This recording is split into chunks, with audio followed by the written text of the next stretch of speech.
संगीत जैसे समय बढ़ा चाहत है ना उसने प्रकार ले टेक्नोलॉजी बढ़त जात है, लेकिन टेक्नोलॉजी के बढ़े के साथ साथ चोर मन के चोरी के तरीका ओहू बदलत जात है। अब हमन आप मन ले एक घटना होत हन।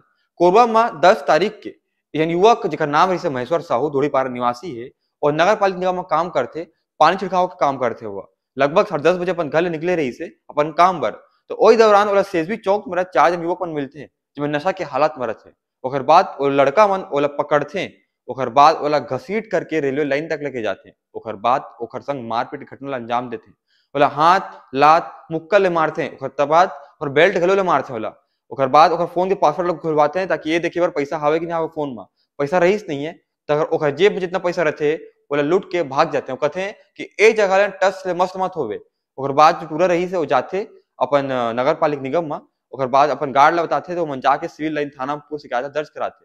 लेकिन अभी तक एमन ने कोनो पकड़े नहीं गए है। लेकिन आप अपन बताओ कि ऐसना आजकल घटना बहुत आम बात हो गई चोर मन बर। चोर मन के हौसला इतना ज्यादा बुलंद हो गए। ये पूरा घटना में आपन ने का राय है? अपन बता सको तो कमेंट बॉक्स में।